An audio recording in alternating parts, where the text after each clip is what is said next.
All right. So let's go ahead and get this thing started. So just like always, I'm going to start with level 1, then level 2, then level 3. We're going in that order, okay? And so level 1, you guys are on chapter 2 because we just started over. So chapter 2 is the law of the big picture. Yes, Liam, what is your question, sir? Hold on. Can you unmute yourself? What's your question? Um, so we're just going to hang out, and when one's done, we could just leave. Yes, sir, you're exactly right. You know what I'm saying. Perfect. All right, so, yes. So, level 1, we're going to be starting the law of the big picture. The law of the big picture. So, we are going through all of this stuff.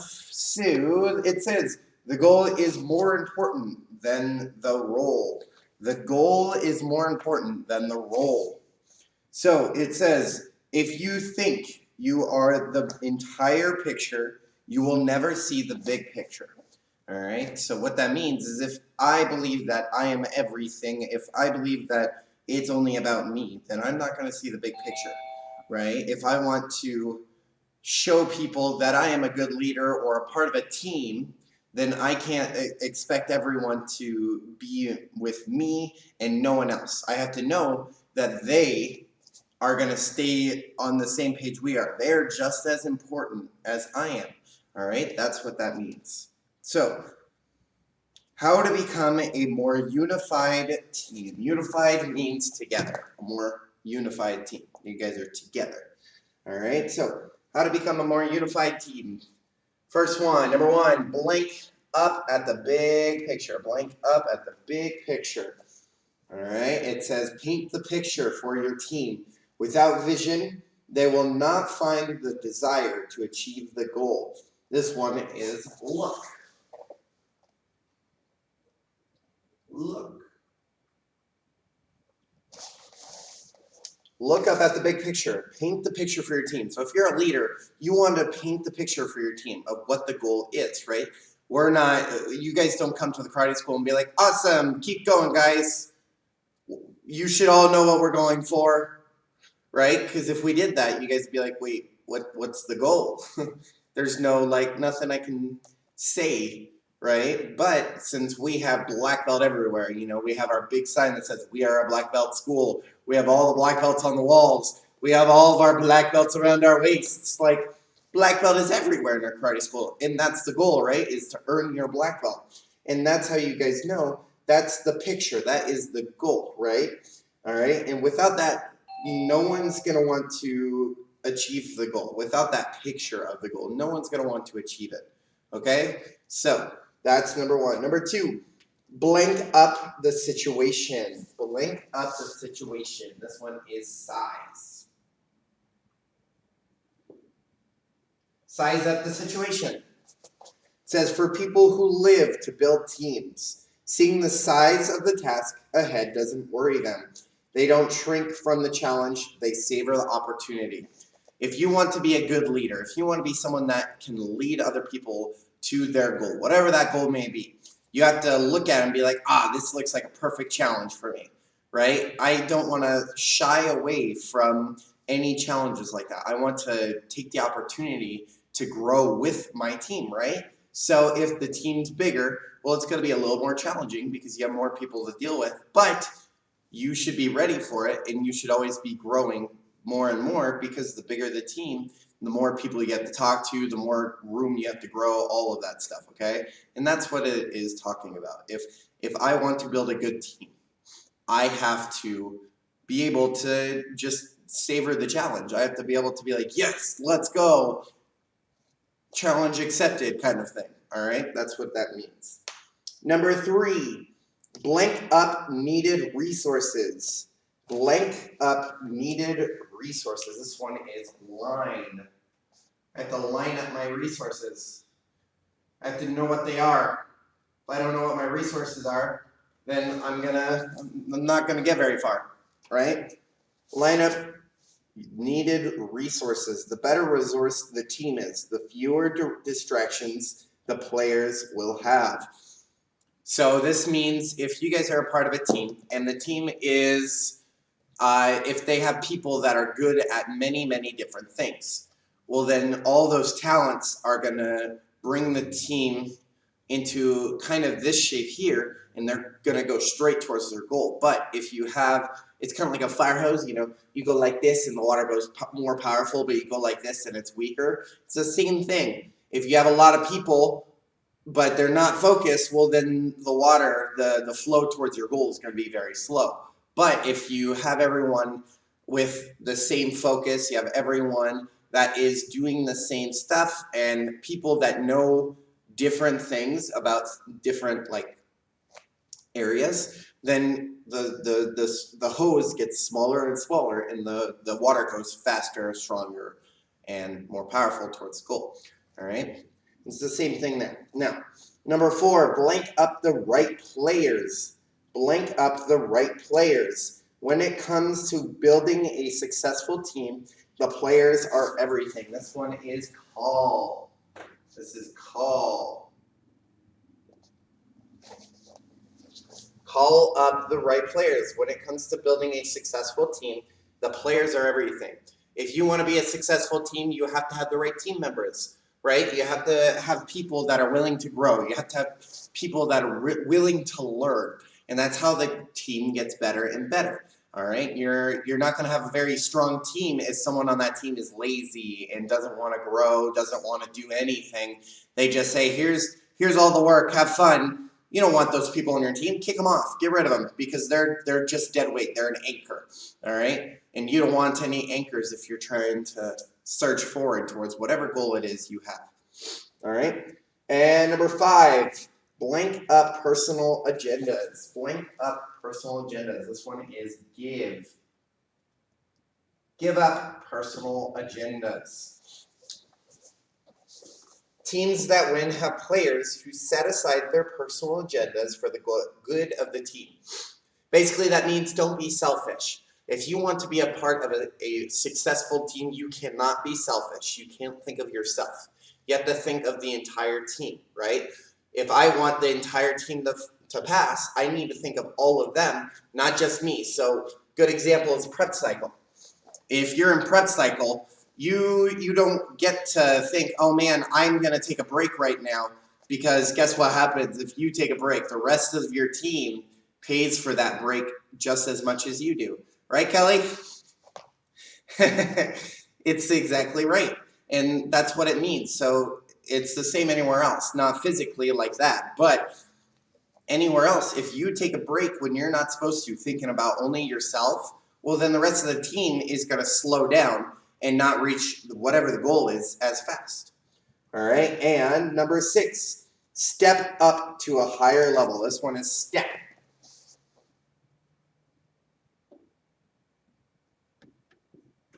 Step up to a higher level. Only when players come together and give up their own agendas can a team move up to a higher level.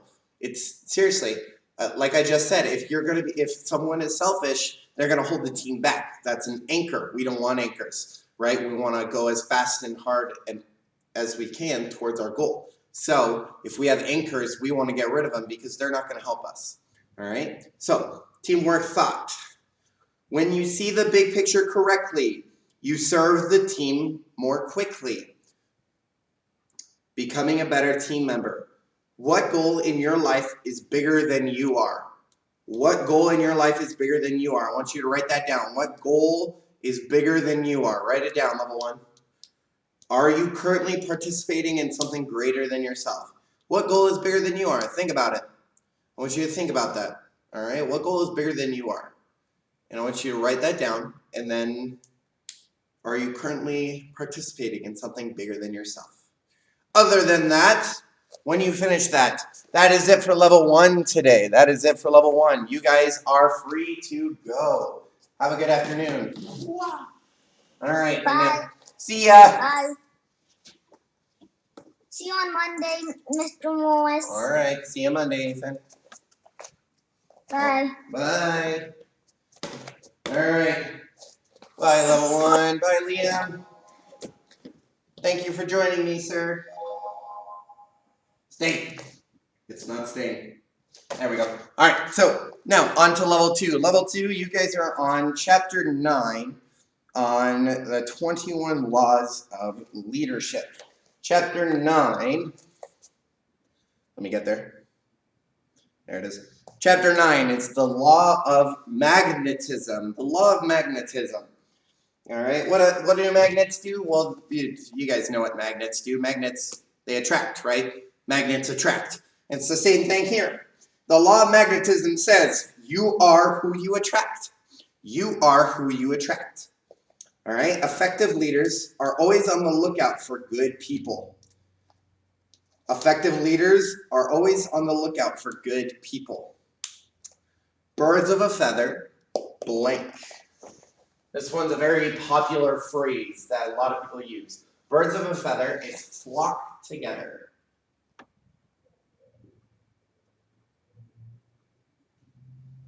Flock together.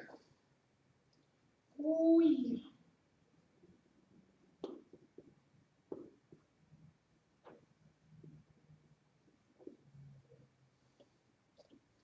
Birds of a feather flock together.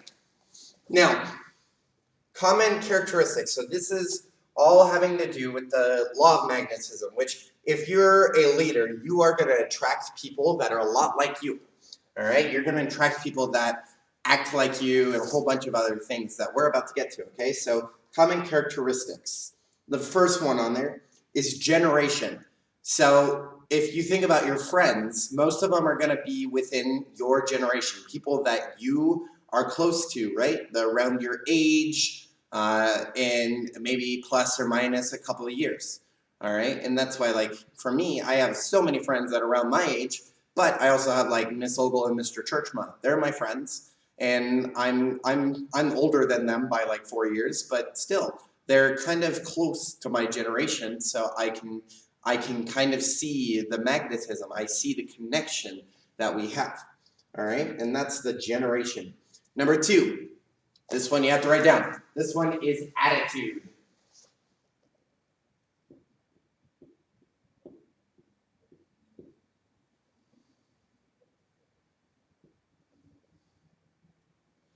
Attitude.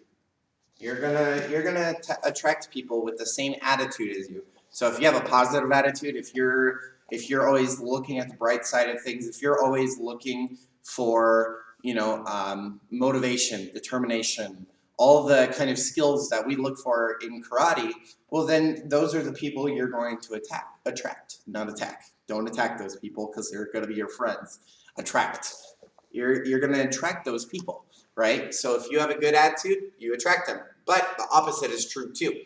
If you have a bad attitude, right? If you're lying, if you're not doing the right things, if you're going down a bad path, well, you're going to attract people with the same kind of attitude, right? So either side is true.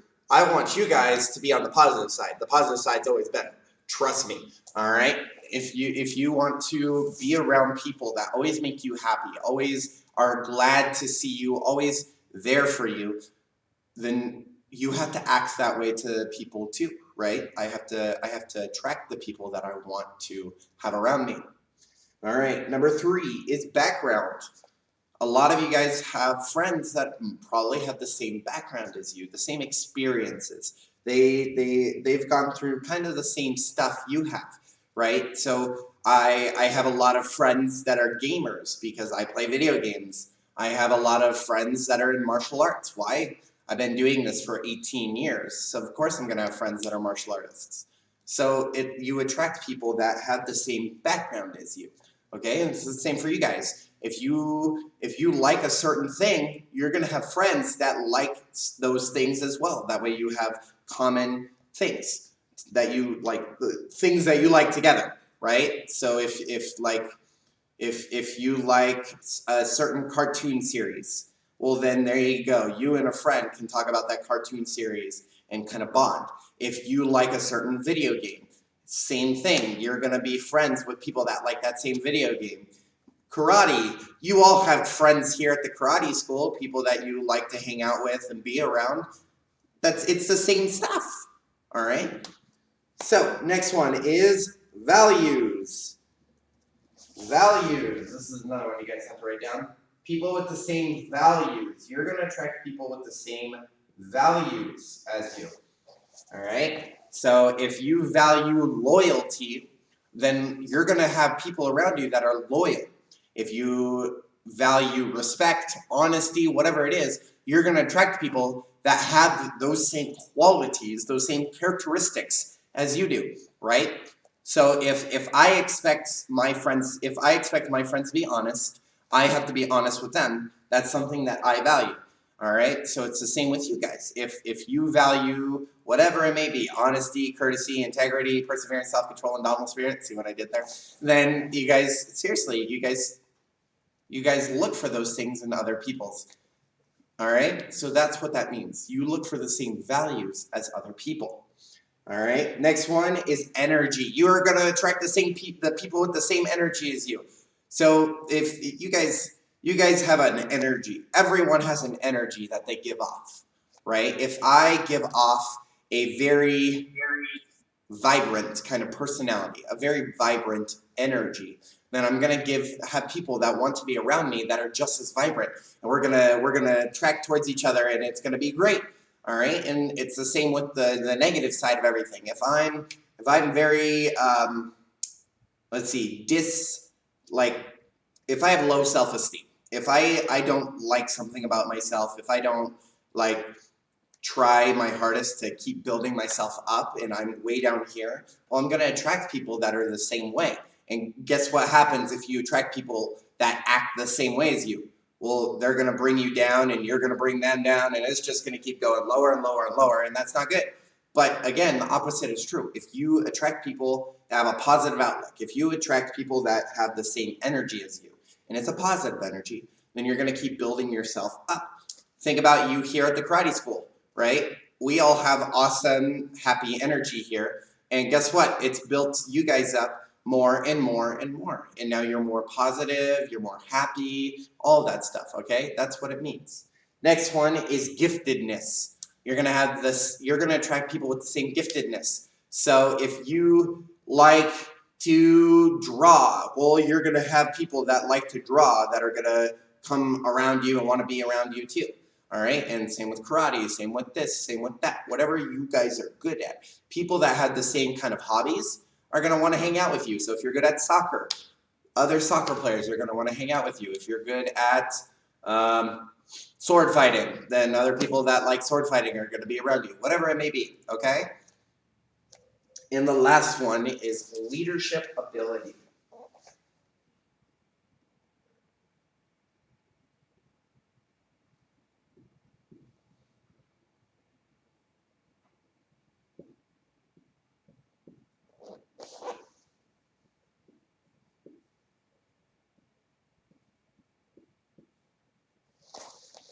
Leadership ability. So you will attract people with similar leadership abilities. So if you are a powerful leader, you're going to attract people that are also very powerful leaders. And when that happens, it usually builds up your leadership ability as well as theirs, right? You get more and more gifted as a leader.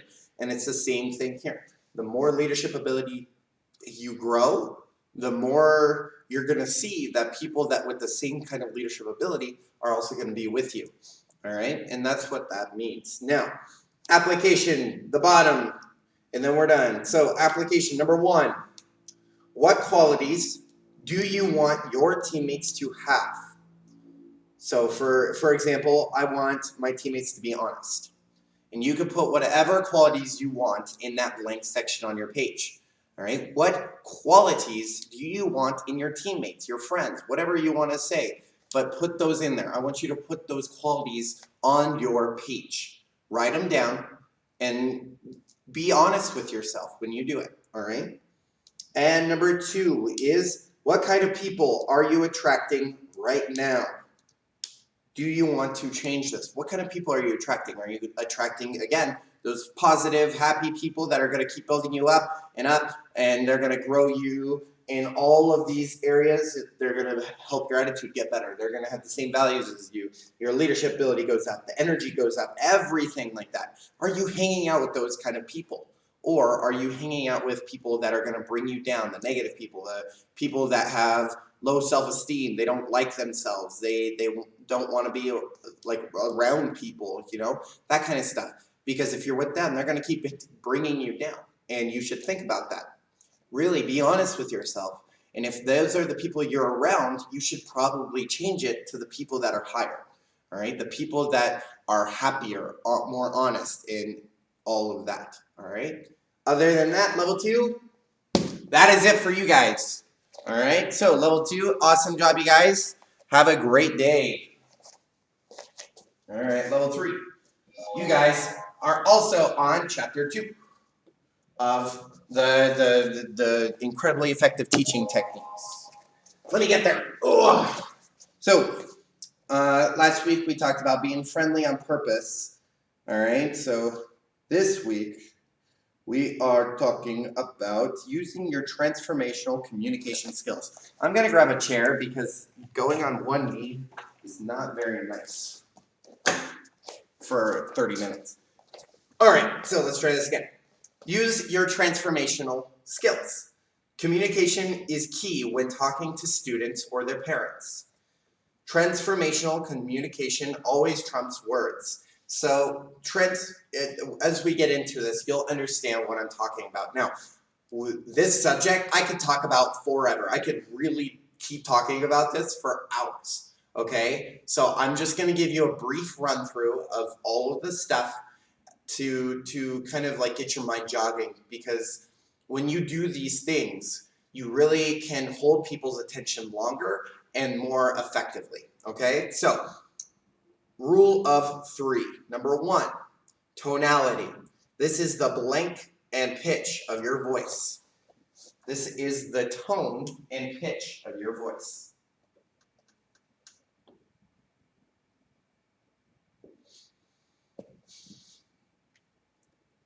Yes, this is the tone and pitch of your voice. The blank and speed at which you speak will affect the way your message is received. This one's volume.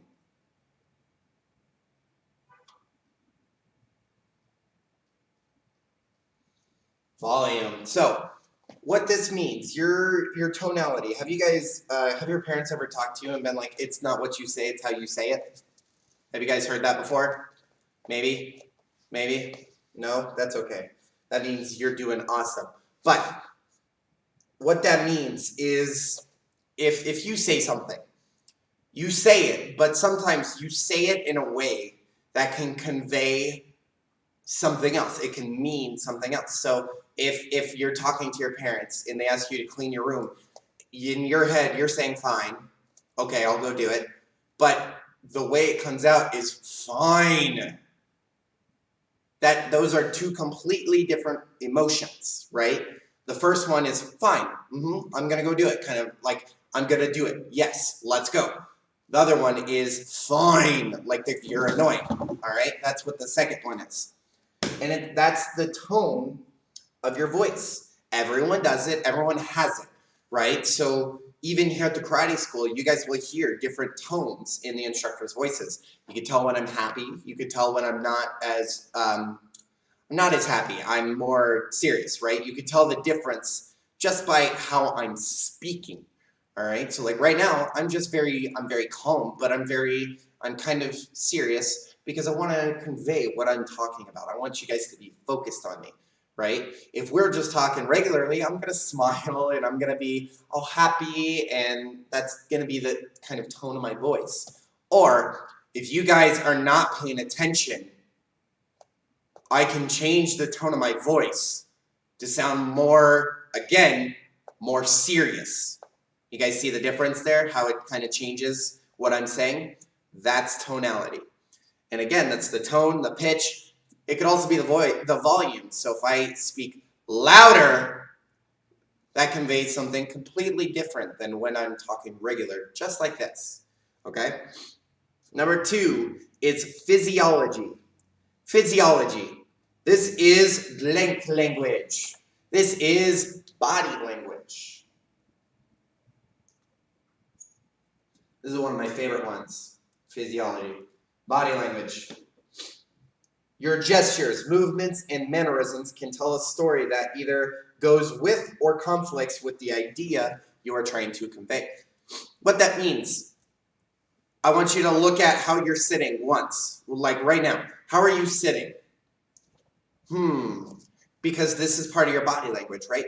So if you are listening, there's a whole study about them, right? If you're on at a desk and you have your feet up like this, and you're like relaxing, does this look like I'm listening that much?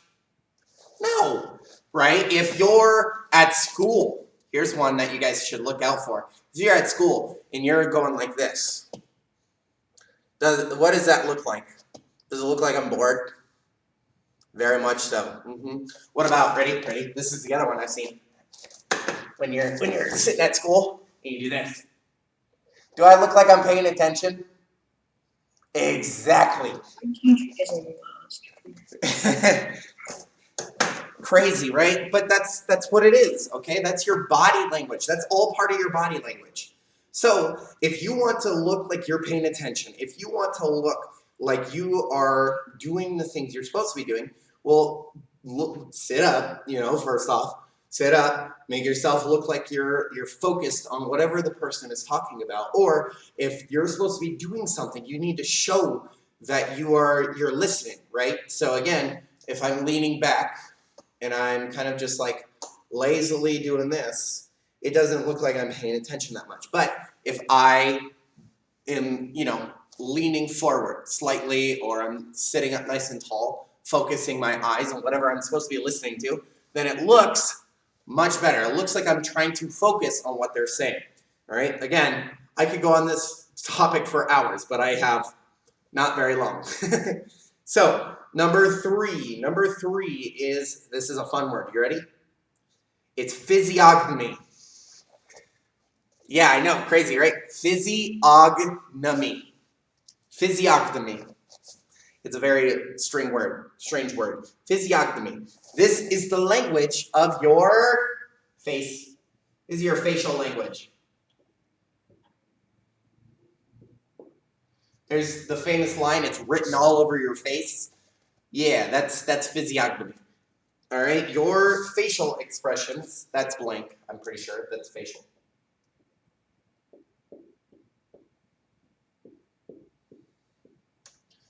Your facial expressions declare the truth of what you're feeling when you are communicating with someone in person. So again, watch, ready. So all day I've been kind of like just calm, right? I've been in a neutral stance.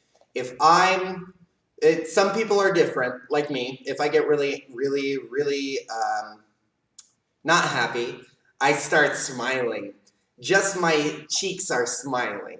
My eyes are not, right? This conveys that I'm not very happy right now, all right? But it's also, if I'm genuinely happy, I'm going to be smiling, and you could tell by my eyes that I'm actually 100% smiling, all right? And there's the difference. This is your face. So if, again, ready?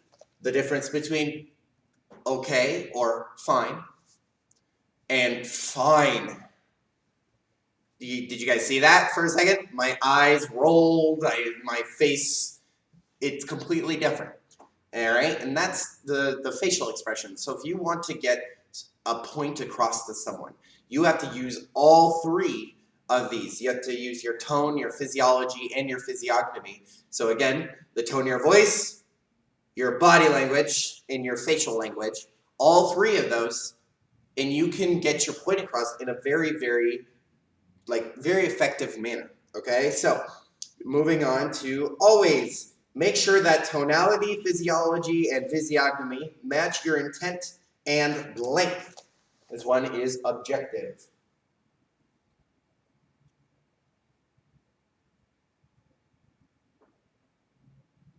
That's a C. And that's a me. Okay, objective. To help ensure clear communication and desired outcomes. So if I'm trying to convey that this is a very, very interesting topic, but again, I'm like slouching and not paying attention, and I'm just talking in a monotone and not, showing very much interest, it doesn't look like this is something I really care about. But if I'm focused on you, I'm sitting up nice and tall, I'm paying attention, making sure, everything is going on, it shows that I'm interested in whatever it is I'm trying to teach. All right? It's the same with you guys. If you want to get a point across, you have to make sure all three match. Okay? So, leadership thoughts. This is the last thing. When is it important to use these transformational communication skills? When is it important to use these transformational communication skills? You ready? You ready? It's very simple.